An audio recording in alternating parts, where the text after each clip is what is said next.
Hello and welcome back as Lynn and I are just rolling through our top 100 games of all time and having a good time while we do it. So, Lots of exercise, getting up and down and grabbing all these games. Some of them have been quite heavy. I'm feeling the burn, you know. We should start our own exercise routine, you know. The lifting board games for an hour exercise routine. No, 20 near and far deadlifts. An hour sounds too long though. We should do like 6-minute board game lifting workout. Where we'll have it in the grocery stores all over the place. Look this fall. So anyway, are you starting this one off? Yes. So this is our 50 through 41. So what is your number 50? My number 50 is 1750. Did you do that on purpose? I did not actually, but it is something I would do on purpose. Yeah, I don't believe that you didn't do it on purpose. I gotta tell you, I don't believe you at all. You're like, I'm gonna do this as number 50 just because. That totally seems like you. So this is a card game for 2 players that will take up an entire table if you let it. It sprawls. You're playing out the colonies of the colonial wars. And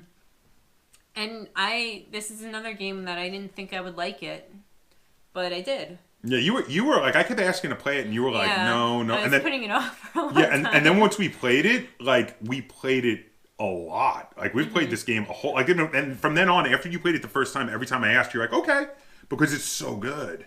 Yeah, it's pretty, because it's not really all that thematic. It's not a super war strategy. It's a little more abstract. Yeah. In its representation, but it's really well done, and it's dice rolling combat, and it's area control, and it's just fun. I thoroughly agree with your choice. That's a great game. My number 50 favorite game of all time is a game that we've talked about quite a bit on this channel as being the game you should be playing instead of Monopoly, because Monopoly is terrible, and this game is awesome, and it is Lords of Vegas. Because everything that Monopoly should do is done by Lords of Vegas. Everything that Monopoly does badly that should not be done by any game is not in here. And this is a game about building up Las Vegas as being competing casino owners, and you want to have the most successful casino by the end of the game. You want to have the most successful casinos on the Vegas Strip and get the most points out of it. And this is a game with a fair amount of randomness while also having a fair amount of strategy. And we play this game a lot, and this is a really, really good economic game. I like Lords of Vegas a lot. And that's why it's my number 50 favorite game of all time. My number 49 is Quantum. Oh, great game. You use dice as spaceships. There's not a whole lot of rolling. You roll the die to reconfigure your ships. You roll them all at the beginning. Well, you do roll dice. You start with. You have extra dice that you roll for the combat. Yeah, that's true. But I like dice rolling, but if it's combat dice rolling, I'm not really into that for some reason. Except for 1750, which you just mentioned. Yeah. And Quantum, which you're mentioning now. Okay, but these are only 2 games on my entire list. I'm gonna be watching now. Okay. Anyway, it's more about dropping cubes off onto the planets and trying to configure your ships to get the right amount of pips around the planet, because they'll have the planet will have 8 on it, and then you need dice adjacent to it that equal 8. This is a fantastic game. It almost feels like a 4X crossed with an abstract strategy game, which is so cool. Really good game. So my number 49 favorite game of all time is a game that I have no doubt will never appear on Lynn's list because she hates it, but I love it, and that is Colossal Arena. Now, Colossal Arena is a very small box game here from Fantasy Flight Games, and this is a game where there's a big gladiatorial battle going on between different fantasy monsters. And the monsters have different special abilities that if you're currently in control of them, you can activate. And generally speaking, you're wagering on which monsters are going to survive to the end of the game. And during the rounds, you play cards to either up the strength or reduce the strength of different monsters, because at the end of every round, the monster with the lowest current strength will be eliminated. And at the end of the game, the earlier you wagered on a monster, to have survived, the more points you get for that monster. And this is really fun. And it's really, I mean, even though it's about the gladiator fighting, it's really a wagering game. And I like it a lot. Now, you're not a fan of wagering games at all, but that is one I thoroughly enjoy, and it's why it's my number 49 favorite game of all time, Colossal Arena. My number 48 is Terraforming Mars.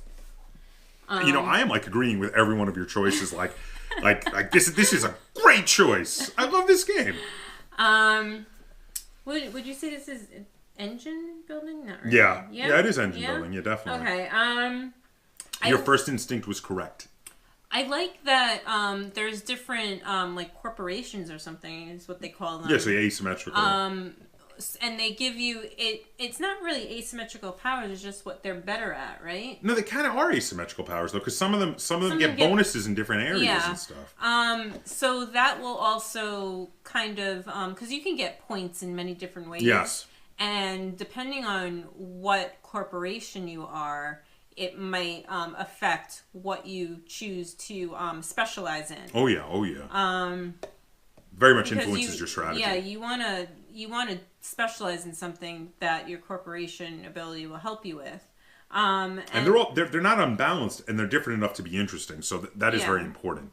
And I like that you can affect how long the game is by making more oxygen and upping the temperature. Because once it gets to like a certain temperature and oxygen level, it ends. So you can prolong or quicken the game by focusing on that. And the oceans. The three things are the temperature, the oxygen, and the oceans. You get all the oceans out, the temperature up to a certain level, and the oxygen level up to a certain level, and the game ends. And whoever has the highest points wins. That is a great game, though. I absolutely adore Terraforming Mars. So, let's see now. My number 48 favorite game of all time. Now, I like a lot of those games where you're flipping things over and you're having to remember what's on the other side of them. I've already had 2 games on my list in higher areas, or actually rather lower areas, I should say, that were like that. I had the Duke, and I had... you had Phase. Mm-hmm. I haven't had Phase yet. But we've had a couple games come up that are like that. And this is another game that's like that. And that is Dreamwell. Now, Dreamwell is a game where the board itself is randomized and is all things that you have to flip, and you have the power to flip them to get your certain combinations, because you need to get certain combinations to earn cards which are worth points. And it has this theme about going through this dream world to save your friends that are lost in the dream world from the nightmare creatures. And the theme is a bit light. It's really, really... Alex opened my eyes to this recently when he talked about this being an abstract game. Mm-hmm. And I didn't really think of it that way before then. But it kind of... Yeah, any theme you put on this could have worked. It's really just having your pieces in the right combinations of different things to be able to to play the cards. But yeah, this game is great. I love Dreamwell. It didn't click with me. I don't know why. It seems like it should. But yeah, because you usually like the flipping stuff. It just didn't. I don't know. Alex and I like this one a lot, though. I'm a little sad that this one didn't click with you, because I wish I could play it more, because I really like it. But obviously, it didn't make your... I don't think it made your list. No. So, my number 47 is an area control card game. It is... Fight for Olympus. It is noisy. Yeah, there's just a bunch of cards and some wooden chits, wooden bits. There's 3 sections, and each if you control, each section has a different ability. I think one gives you cards, one gives you just straight up victory points, and the other one just fight, right? No, you can fight in every points. Oh, right, the colored, extra colored bits that you can use. And the colored bits, yes. Yeah. So, the colored bits replace cards when paying for things. Mm-hmm. This is one of the few games that I like that you have to discard cards in order to pay for other cards. Yeah. And I think the reason why I like it is that every game is different, because you don't use all the cards every game. Yes. So you could be sitting there saying like, is Heracles in this one? I don't know. I hope he is. He's awesome. and then it's not. He's sitting in the box, you know. Because some cards get removed. Yeah, him and Achilles are just chilling in the box, and you had no idea. Yeah. This is a fantastic 2-player game, and this is one that now this was a Mayfair game. Of course, Mayfair is gone now, but I really hope that Asmodee reprints this. And actually, this is one of the few Mayfair games where I'm like, it's actually, the production is beautiful as it was. They don't even really need to change anything. All they need to do is take off the Mayfair logo, put on the Asmodee logo, and reprint it, and it's good to go. Probably put an insert in it.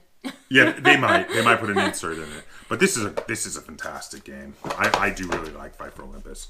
So my next one is my number 47 favorite game of all time, Stuff and Nonsense. Now, this is another kind of storytelling game, but the mechanics are very tight with this one, where you're actually doing set collecting in order to tell a fake story about an expedition that didn't happen to some exotic locale. Because you're in the Explorers Society, and you spent all the money you got on your grant boozing it up around London, visiting all the pubs, and then you run over to a bunch of antique shops and stuff and buy some stuff that you pass off as priceless artifacts back at the Explorers Society. And this game is hilarious. It's so fun. And the set collecting mechanics and going around the board and trying to avoid the professor, because if he hits you, you lose cards, is great. This is just, I love this game. It's a good game. My number 46 is Taja Pilar. I think this entire section is all things I agree with that you have picked. These are all really good ones. It looks like a fighty McFighterson game, but and it's not. It's actually pattern forming. It is. I mean, you can destroy some pieces and stuff, but it's not that's fighting. Not the main point. No. The main point is to, let me show you the back, use your pieces to form patterns to bring out, bigger cards to give you effects. And yeah. And I mean, you can use, the thing is that it's not just the pieces you're placing that can form your patterns. Sometimes, not always. There's some cards that let you use your opponent's pieces. Okay. I think it's fun. You love pattern games. I do. And this is a really, you know what, this is one where I felt like they bait and switched to me, because I was like, oh, cool, it's a gladiator game. And then it's not. But I didn't mind, because the game was so good. The pattern forming is so fun in this game. So my number 46 favorite game of all time is a game that was on a different segment of this list that you had already named, and that is Sentient. Whoops, upside down. So Sentient is it's a very mathy game, and it's a very puzzly game, and it's a very brain-burny game where you are manipulating dice. You roll them in the beginning, you place them out on your board, and then you're obtaining cards to plug into your board, and they alter the dice, but then also to earn points, those cards might say, okay, the dice on either side of me have to be even. So you're manipulating the dice, but you have to make sure they wind up even to get the points for that card. Or it might say the dice to the left has to be higher than the dice to the right. Or the one, whatever it might be. And it's brilliant. This is such a brain-burning game. You have to plan a minimum of 2 turns ahead, sometimes 3 or 4 turns ahead, to play this game well. And it's difficult, but I take it as a challenge. And you named it, so you already like it. It's already definitely on your list. I think it was in the first part. So you didn't like it as much as I do. I placed it higher, but this is a fantastic game that I think we are going to play many times in the future. Spoiler alert, because we haven't done the review of this one yet, but it's on both our lists. Okay, my number 45 is another 2-player game, Shadows in Kyoto. Great game. You are spies, and you're trying to feed misinformation to your opponent, or get the correct information. Get the correct information across the other side of the city. It's really fun. There's like 3 ways to win this game too. Yeah. Which is really cool. And this has got that light bluffing from Stratego, which you love. You love when games do that. Well, I'm okay with bluffing as long as I don't have to, say the bluff? Like verbally bluff. You just bluff by moving? Yes. Like, haha! And you don't say anything. Yeah. But no, that's a really good game. That's a great coffee house game. We play that one at the coffee house a lot. So, my number 45 favorite game of all time we're actually getting a lot of crossovers now. This was another crossover from earlier. Unearth. This is a great game because, yes, there's dice rolling. Yes, there's randomness. But it's totally mitigatable because you're trying to get these cards. And you want to have the highest number on that card when the card pops by having a total number equal or higher than whatever the number it is to make the card pop. So you roll a die. But you have different number dice. You have 4-sided dice, you have 6-sided dice, you have 1 8-sided die. Mm-hmm. And you pick the die you want. So you pick a die and you're playing the odds. You're like, oh, I'm going to pick this die because I think it's going to get me the highest number. I really want this card, so I'm going to roll my D8. But on the other hand, if you roll low, if you roll a 1 through 3, you get to take a random stone, which you can collect stone as to make circles. They're like these little hexagons. You make circles with them, or actually rather bigger hexagons. You make hexagons with them. Kind of like flowers almost. To be able to, as another way to get points. And the thing is, I like that because it's like, if you really want to get a stone, you roll your D4 and go for the stone. And if you want to get the highest, you roll a D6 or a D8. And there's cards that allow you to change dice, lower opponent's dice, raise your dice. And the randomness is totally mitigatable. And this is just a super fun game. That is Unearth. And Unearth is my number 45th favorite game of all time. My number 44, I believe you mentioned already, is Thunder and Lightning. It's another Stratego style. And it's right next to your other Stratego style game. Did you plan that? No. That's just like where you like that style of game? It's fun. We've played this, over coffee and soup in a bread bowl type of. Yeah, we go to Panera and play this. Yeah. And you can play like 2 games in a row and then you've drank 2 cups of coffee and you're ready to go home. This is a great game. Mm-hmm. And this is one, again, with that bluffing that you don't need to talk about. It's the same as like Stratego or Shadows and Kyoto. Yeah. You just move forward and attack. But no, that like boils it down to its purest essence. Mm-hmm. That sort of bluffing.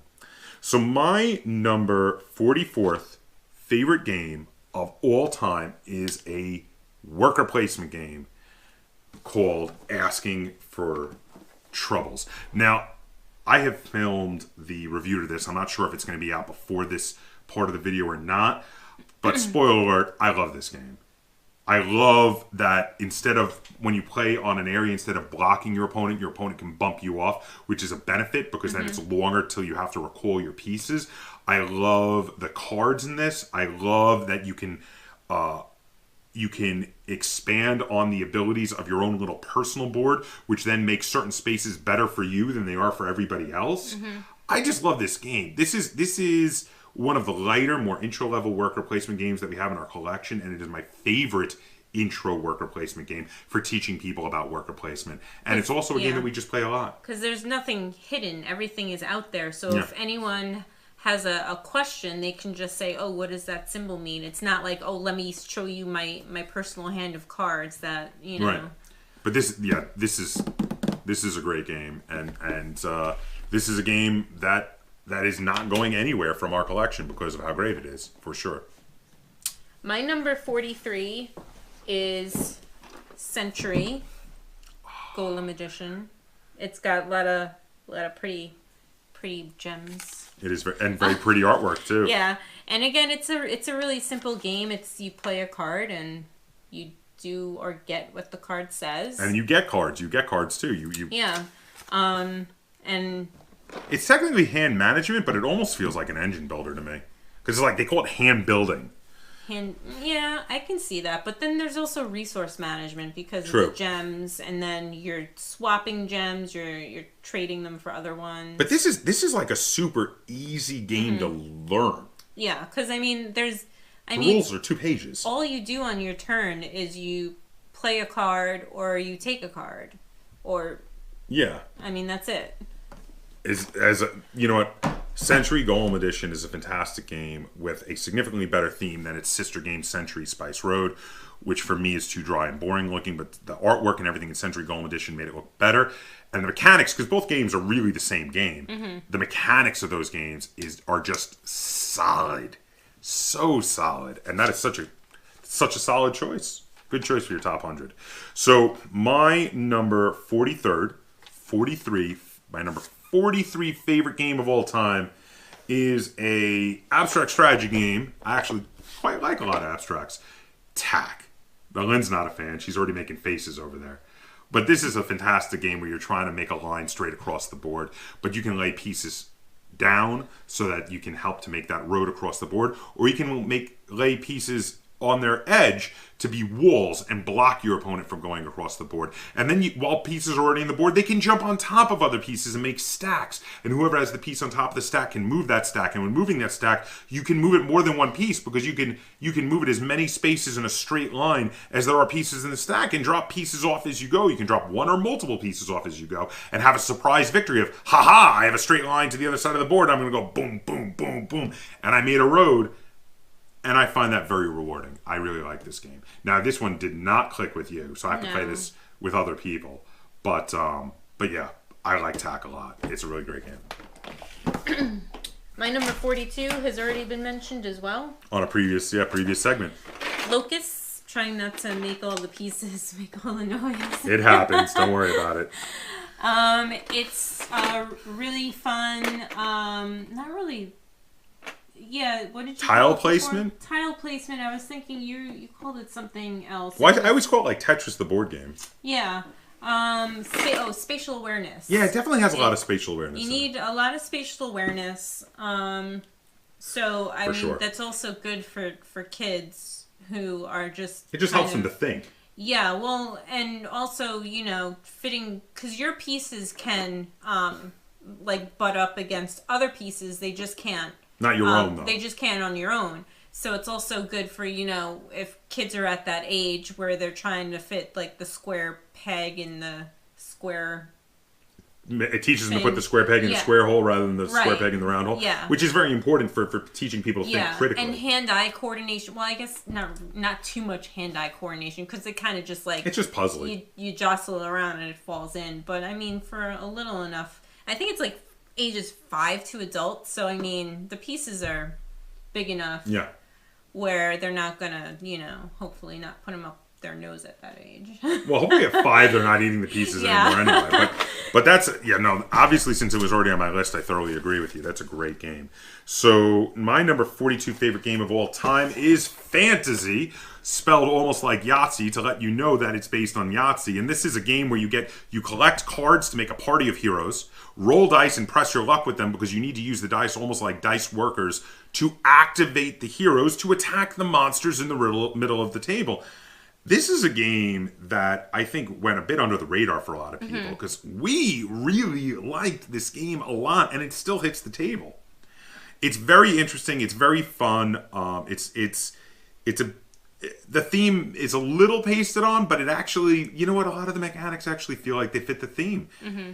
And you talked about this earlier, and I agreed with everything you said, but I love this game. This game is a lot of fun. Obviously, I like it better than you did. Mm-hmm. And that is why, with its press your luck elements, with its fantasy adventurer elements, with its monster fighting, with its amazing artwork, which the artwork feels like, Dungeons and Dragons done by Disney.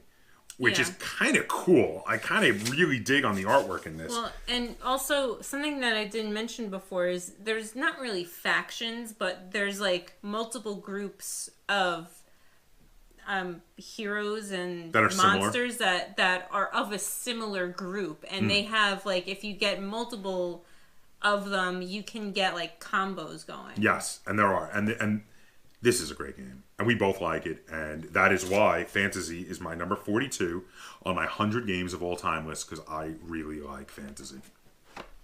Okay, my number 41 is ExLibris. I am not surprised. One of my favorite things about this is the variable player powers. Oh, yes. And there's a lot of them. There's 12 different...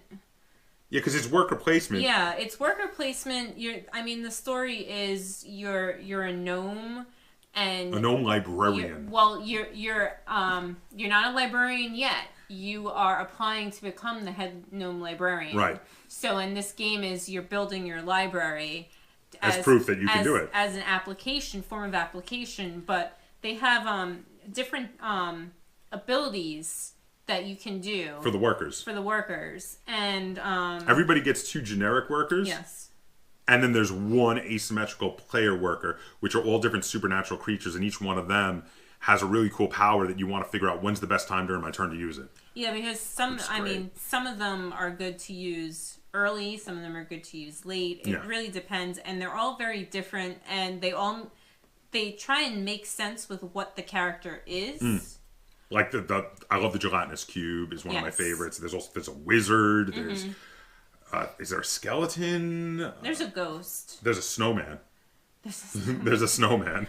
I know that like the ghost's ability is he can go on a space where another player has already put a worker, which normally you can't do. Which, yeah, I mean that makes sense for a ghost. And then there's also the tableau building aspect of this, where you have to try to get all the because you get the shelves of books, but you have to get them in the right alphabetical order. Yes. And there's abilities to be able to move them to try to fit ones in that you wouldn't be able to fit in otherwise. Because at the end of the game, you get to score them, but only the ones that are in the right alphabetical order. Ones that are out of order don't get scored, which is also another really cool aspect of this game.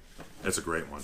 So now the last one for this part of the list, my number 41, is another part of the Ken Follett series, World Without End. And this is my favorite part of the Ken Follett series. This is the most involved and the most advanced one. It's got the coolest rondelle of all of the rondelles. And it's got the best resource management, in my opinion, of all of the games. And this... Now, I like all of them. I like Column of Fire. I really like Pillars of the Earth. But World Without End is definitely my favorite. There's the most you can do that's the most involved. It's the most advanced, and in my opinion, it's the most fun, which is it's the key. And it's also really, really pretty too. It's a very attractive game. The board looks great. But yeah, this is a Euro game through and through. There's really no attacking each other. It's all just just the church. You have to pay piety to the church at the end of every round. But yeah, no, this is a fantastic game, and that is why World Without End is my number 41 favorite game of all time, because I thoroughly enjoy it. We play this game all the time. You and I played a lot at 2 players, but we have played this at 3 and 4 players and had it go over well. This is a very, very good game, and I'm thinking it's going to be higher on your list. We will have to see. But there you have it. This has been our numbers 50 through 41 on our top 100 games of all time. We are trucking right along, so stay tuned, because next is coming up our numbers 40 through 31. We're getting much closer to the top here. We're in the top half. And it's only going to get more exciting from here on out. Right? I hope so. I hope so. I got to tell you, I am really excited to see what you have as your top 10. I think I'm going to have some surprises in there. I think you are. I believe you, because there's been some where I thought they were going to be in your top 10 and they've already showed up. So I'm really, really curious to see what's going to show up in your top 10. Do you think you can predict my top 10? I don't know. There might be a few surprises for you also. So I'm sure there's been some surprises for you already on my side, because there were a few that you were like, wait, what? So I really hope you guys are enjoying this. Stay tuned for the next part. If you've been liking our top 100 games of all time, be sure to give it a like. Share this video on any form of social media you may have. And if you haven't already, please subscribe to the Board Game Kaptain. That's Kaptain spelled with a K on YouTube. And comment down below and let us know what you think of our choices for this portion of the list. And of course, you can always just tell us what are some of your favorite games of all time. And until next time, game on.